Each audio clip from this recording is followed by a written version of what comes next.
여러분의 인생 가운데에 모든 문제보다 크신 하나님을 온전히 바라보시기를 축복합니다. 오늘 함께 보실 하나님의 말씀은 욥기서 5장 17절에서 21절 말씀입니다. 볼지어다 하나님께 징계받는 자에게는 복이 있나니 그런즉 너는 전능자의 징계를 업신여기지 말지니라.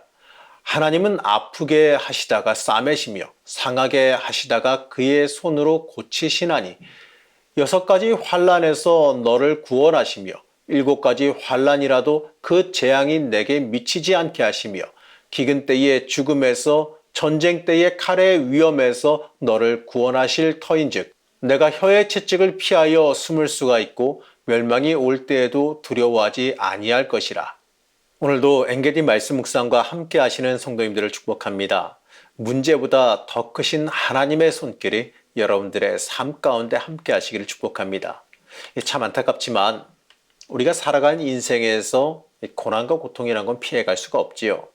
의인이든 아니든 믿는 사람이든 아니든 누구나 예외 없이 인생을 살면서요, 물론 이 정도의 차이가 있겠지만 고난과 고통을 만나게 돼 있습니다. 그리고 어떨 때에는요, 내가 받는 고난과 고통이 너무하다 싶을 때도 있겠지요.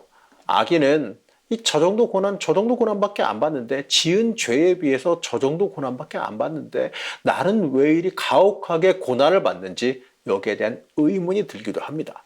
하지만 이 고난은요, 점수처럼 어느 정도 하면 이 정도 받고, 저 정도 하면 저 정도의 고난 받고, 이렇게 정해져 있는 게 아니에요. 사람마다 받는 달란트와 능력, 그리고 태어날 때부터 누리는 배경과 외모 같은 게 다 다르지 않습니까? 물론 그것에 대해서도 부당하다 생각하실 수도 있습니다. 때로는 거기에 대해서 하나님은 왜 이렇게 만드셨냐고 하나님 너무하신다고 불평하기도 하지요. 그러면서 하나님께 불평할 만하다라고 생각하기도 합니다. 하지만 이렇게 바꿔서 이해해 볼 수가 있을 거예요. 여러분이 미술 시간에 여러 개의 고무차륵 인형을 만들었다고 한번 해봅시다. 근데 그 중에 하나가 아니 왜 하필이면 나를 이렇게 만들었냐고, 옆에 다른 것들은 더 이쁘게 만들었는데 나는 왜 이렇게 만들었냐고 따져묻는다면 어떠시겠습니까? 그 인형에게 여러분 미안해, 내가 이렇게 만들어서, 내가 너 못생기게 만들어서 미안해, 이렇게 말씀하시겠습니까? 물론 그럴 수도 있겠지만 그 인형을 그렇게 만든 건요, 만드는 사람의 고유한 권한입니다. 어떻게 만들던 말건 만드는 사람 마음 아니겠어요? 마찬가지로요, 각 사람에게 오는 고난도 법칙처럼 오는 게 아닙니다. 물론 안타까울 수는 있겠지요. 하지만 그 어려운 순간을 어떻게 받아들이느냐에 따라서 그 인생의 결말이 서로 다를 수가 있습니다. 같은 고난이 주어져도 어떤 사람은 그 고난을 의연하게 잘 이겨내고 그 고난을 계기로 더 크게 일어섭니다. 하지만 어느 한 사람은 자신이 충분히 이겨낼 수 있는 고난임에도 불구하고 그 고난에 무너져서 완전히 주저앉아 패망하는 경우도 있습니다. 같은 고난일지라도 그것을 어떻게 이겨내느냐에 따라서 그 사람에게 심한 고난일 수도 견뎌낼 수 있는 고난일 수도 있는 겁니다. 우리에게 어떠한 고난이 닥쳐왔느냐, 이것도 물론 중요한 일이죠. 하지만 그 고난을 어떻게 이겨낼 것이냐가 더 중요한 걸 깨달아야 됩니다. 이미 이겨낸 고난은 더 이상 부당한 고난이 아니고 내 인생의 영광이 되기 때문에 그렇습니다. 그렇기 때문에 이 어떠한 고난이 닥쳐왔느냐보다 어떻게 이겨내느냐로 우리의 관점이 옮겨가야 됩니다. 오늘 말씀은 그러한 부분에 대해서 말해주고 있습니다. 욥의 친구 엘리바스는 4장에서 욥에게 다 죄 때문에 망했고 죄 때문에 고난받았다라고 말하지요. 그리고 5장 8절에서는 이렇게 말합니다. 나라면 하나님을 찾겠고 내 일을 하나님께 의탁하리라. 엘리바스는 인과응보라고 하는 그 이론에 따라서 욥을 정죄했습니다. 욥이 죄 때문에 고난 당했다고 말하는 거지요. 그래서 해결 방법으로 즉시 하나님께 돌이켜서 회개해서 회복의 은총을 입으라라고 권면합니다. 물론 우리 인간은 아담 이후에 다 죄인입니다. 하지만 이러한 일반적인 진리를 갖다가 욥에게 무조건적으로 적용하는 건 틀린 일이지요. 지금 욥의 고난이 모든 사람이 다 가지고 있는 원죄 때문이라면 누구도 이 고난에서 자유할 수가 없기 때문에 그렇습니다. 거기다가 엘리바스가 욥에게 말하는 것은 이런 원죄에 대한 걸 말하는 것도 아니지 않습니까? 엘리바스는요, 죄에 대해 철저하게 징벌하시는 하나님의 섭리만 강조합니다. 물론 이 죄를 미워하시고 죄에 대해서 징계하시는 하나님이신 건 맞지요. 하지만 하나님은 이 죄에 대해서 온유하시고 참으시고 또 자비 베푸시는 그 또 다른 모습도 있는 거 아니겠습니까? 물론 하나님은 공의의 하나님이시고 맞습니다. 선한 자와 악한 자를 그 행위에 따라 엄정하게 심판하십니다. 하지만 그것은 최종적으로 종말 때 완성되는 결말이에요. 그렇기 때문에 이 현실의 고난을 전부 개인의 죄 때문에 일어난 일이라고 말할 수는 없는 겁니다. 오늘 말씀에서 이 엘리바스는요, 고난이 자기 백성을 연단하고자 하는 하나님의 섭리의 결과라고 주장합니다. 그렇기 때문에 욥은 지금 받는 고난을 흔쾌히 수용하라라고 강요하죠. 욥에게 그렇게 강요하는 겁니다. 물론 이러한 견해는 성경 전체에 이르는 맥락으로서는 좀 어떻게 보면 매우 훌륭한 견해인 건 맞지요. 그러나 이 고난을 당한 욥에게 격려와 위로가 되기보다 오히려 어떻게 보게 되면 아프고 고난당한 사람 신경 자극하면서 공격하는 말처럼 들렸을 거예요. 하지만 엘리바스의 이 말은 이 완벽한 의인인 욥과는 다르게 늘 죄악 속에서 지내는 우리에게는 주목해 봐야 되는 말씀인 건 맞아요. 물론 모든 사람이 고난을 극복하면 이 땅에서 원하는 세상적 축복을 다 받지는 않는다는 것도 깨달아야 돼요. 하지만 이 말씀을 통해서요, 우리가 고난을 어떻게 받아들이고 이겨내야 되는지에 대해서 깊이 묵상해 볼 수는 있습니다. 우선 5장 17절 말씀을 다시 한번 보시겠습니다. 하나님이 잘못을 고쳐주는 자는 행복한 사람이다. 볼지어다 하나님께 징계받는 자에게는 복이 있나니. 현대인의 성경 버전과 개정개역 버전으로 함께 봤습니다. 이 엘리바스의 이 말은 이 고난이 형벌의 차원을 넘어서 징계의 매질이라는 사상을 품고 있었습니다. 그렇기 때문에 하나님이 올바르게 해주시려고 우리의 잘못을 고쳐주시려고 주는 고난은 받는 사람에게 복된 일이라는 뜻이 됩니다.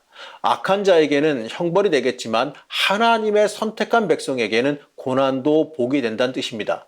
이것을 세 가지로 말하면 이렇게 볼 수가 있어요. 그 이유는 첫째로 하나님의 징계 동기가 선하시고, 둘째로 하나님의 징계의 목적은 우리에게 영적 유익을 가져다 주기 때문에 고난은 선하다는 겁니다. 셋째로요, 하나님은 이 고난을 주실 때에는 그들과 함께 하시며 그 고난으로부터 그들을 구하시기 때문에 고난이 우리에게 복이 된다는 겁니다. 그렇기 때문에 성숙한 신앙인이라면 고난을 거부하고 불평하기보다 그 고난의 원인을 깊이 묵상하고 그 고난을 통해 하나님의 선한 목적이 내 인생 속에 드러나도록 노력해야 됩니다. 그리고 엘리바스는요, 18절에서 19절에 걸쳐서 마저 이렇게 말합니다.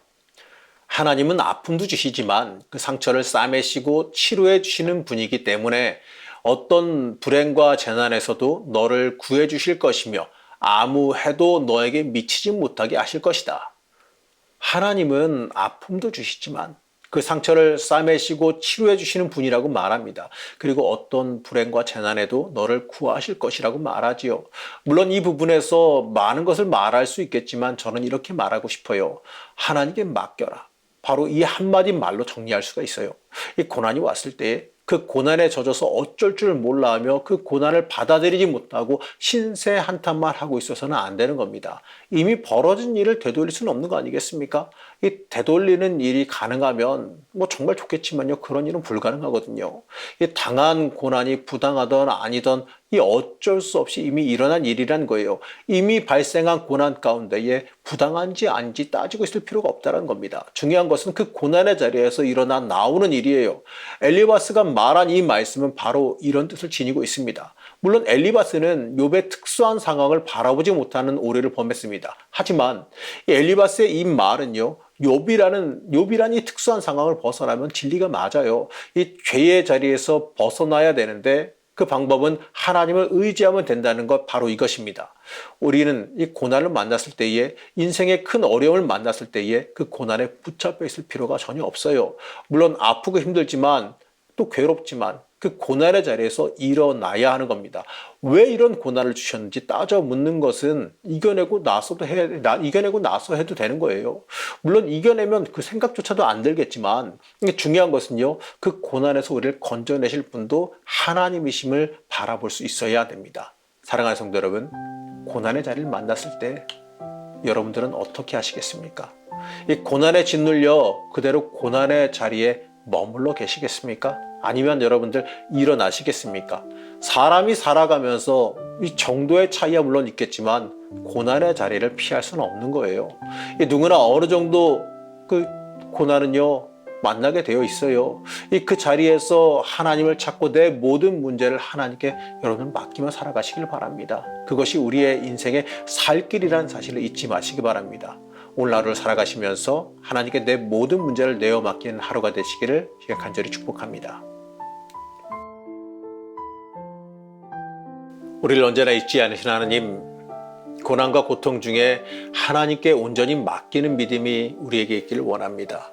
모든 문제 해결이 하나님께 달려있음을 잊지 않게 하여 주시고 하나님께 인생의 해답이 있음을 바라보게 허락하여 주시옵소서. 또한 하나님, 이 고난 중에 우리가 하나님께 온전히 돌아오고 영적으로 돌아오기를 하나님께서 원하심을 우리가 바라보며 믿습니다. 우리가 마주하는 고난을 통해 우리의 신앙과 믿음이 자라기를 원합니다. 그리고 우리가 고난 중에 우리를 치유하시고 싸매시며 구해주시는 하나님의 은혜를 구합니다. 오늘날을 살아가면서 하나님께 내 모든 것을 내어 맡길 때에 하나님의 소망과 은혜를 전적으로 체험하게 허락하여 주시옵소서. 또 그렇게 해주실 것을 믿사오며 예수님의 이름으로 이 시간 간절히 기도하였습니다. 아멘.